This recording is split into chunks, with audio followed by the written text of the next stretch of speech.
Salutations, ici Billy, bienvenue sur Osmose, au programme art médiatique, sculpture, art visuel et clip. Vous l'avez peut-être remarqué, je suis pas fan des arts médiatiques. Par contre, j'adore la publicité. Et c'est par ça qu'on va commencer une petite publicité en motion design créée par Apple. Alors, pour les trois au fond qui savent pas ce qu'est le motion design, je vous l'explique. C'est l'art de donner vie au graphisme, de donner vie à de la typographie, à de l'image ou encore à des interfaces. C'est un moyen aussi simple que dynamique de présenter un projet, une idée, un produit ou encore une entreprise. Et pour les trois autres là-bas qui savent pas ce qu'est Apple, alors du coup cette publicité, la voici. On retrouve évidemment l'ambiance très épurée d'Apple, avec ce gris si caractéristique, ponctué de petites touches colorées qui donnent vraiment du dynamisme au tout, une musique douce et électro accentuée de petits bruitages d'applications et des notifications, et la police d'écriture si emblématique à Apple. En effet, petite parenthèse sur la police d'écriture, avant Apple utilisait la Helvetica, la police la plus connue du monde, la police la plus aimée du monde. Elle a changé il y a peu de temps pour la San Francisco, qui ressemble un peu à la Helvetica avec 2-3 modifications. On peut d'ailleurs retrouver cette police d'écriture sur le site d'Apple en téléchargement libre, en description. On ferme les parenthèses. Y a pas à dire, c'est de la belle ouvrage. Cette pub est vraiment réussie, mais à quoi sert-elle? Pourquoi existe-t-elle? En effet, elle ne vend pas de produit, elle ne sera pas diffusée à la télé, et pourtant elle plaît comme l'indique le nombre de vues. J'aime pas non plus trop Apple, comme les arts médiatiques, j'aime pas Apple, c'est comme ça. Mais cette pub est vraiment réussie, pourquoi? Pour l'image de marque. En effet, comme l'ont fait plusieurs marques comme McDo ou encore Coca-Cola, ils ont réussi à s'incruster dans nos têtes, ils ont réussi à créer une omniprésence dans le monde. Aujourd'hui, on n'achète plus un burger, on achète un Big Mac. On n'achète plus un smartphone, on achète un iPhone. On n'a pas un ordi portable, non, on a un Mac. Et ça, qu'on aime ou qu'on n'aime pas, c'est un exploit que peu de marques ont réussi. Je mets toute ma YouTube money dans les iPhones. Censuré, censuré. Direction maintenant le deuxième art, la sculpture, avec Morph V1, sculpture robotique créée par Mindbuffer, spécialisée dans les arts et les technologies.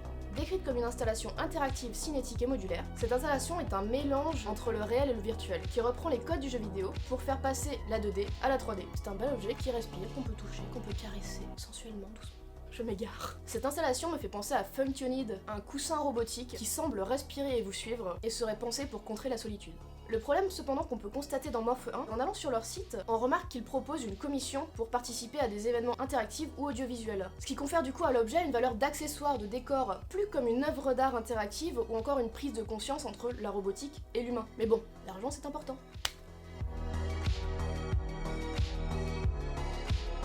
Partons maintenant côté art visuel, direction la peinture ou plutôt réinterprétation de la peinture classique, avec Mehmet Gueren et Adam Hillman. Vous avez sûrement déjà vu les œuvres de Gueren. Cet artiste imagine avec humour comment seraient les œuvres classiques au XXIe siècle, comment ces personnages pourraient être intégrés dans notre vie de tous les jours. Ces collages numériques créent ainsi un univers aussi inspirant qu'original. Dommage que ce genre de concept finisse sur des t-shirts pour devenir insignifiant. Adam, quant à lui, réinterprète des œuvres classiques avec des objets de tous les jours comme des trombones ou encore n'importe quelle sorte de bonbons. Mais c'est un hommage, hein, pas du plagiat. Yo tout le monde, c'est Billy, peace. En vrai, son travail est minutieux, simple, efficace, et j'espère ne finira pas sur un t-shirt. Peut-être que l'homme qui est passé au centre Pompidou il y a quelques jours aurait dû s'inspirer de ce travail avant de détruire une œuvre de Buren. Mais il a été retrouvé, pas de soucis.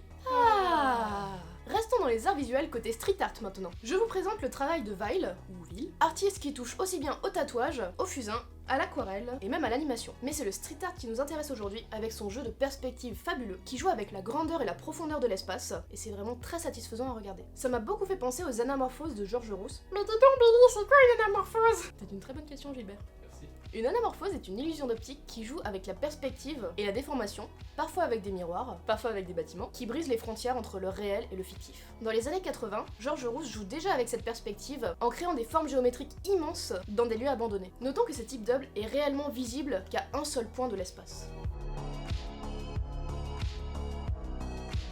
Je suppose que vous n'avez pas raté Orelsan et Oxmo Puccino qui s'éclatent comme de vieux potes dans My Life, ni Niska qui décide d'enlacer tous les clichés possibles dans le milieu du rap. On a tout dans ce clip. Autant la police, les plans d'immeubles en drone, les enfants qui courent avec Niska, les motos et les gros bras qui font de la muscu dans leur quartier, on a tout. Vraiment tout. Mais vous avez peut-être raté le dernier Nemir feat Alpha One, Sur ma vie, réalisé par Sidney Van Wicklem, qui est très plaisant à regarder. Bourré de références et de scènes absurdes, ce clip qui commence finalement assez doucement nous happe dans son univers loufoque où on peut finalement facilement se reconnaître. Sans distinction chronologique, ce clip nous entraîne dans différentes scénettes, très simples dans la technique, le décor et l'accessoirisation. Au final, seule l'absurdité importe. Un clip bien rigolo pour cette rentrée. C'est déjà la fin de cette vidéo, quelle tristesse! On se retrouve la semaine prochaine pour parler cette fois-ci de street art. Merci d'avoir regardé cette vidéo. Des bisous! Des bisous! En plus. 2000 likes.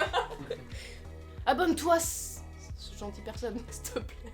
J'ai pas assez d'abonnés pour mettre le abonne-toi à la fin de ma vidéo. Merci. Ça lui est réinter. Parce que je vous aime la commu, vous êtes que 30 mais je vous aime.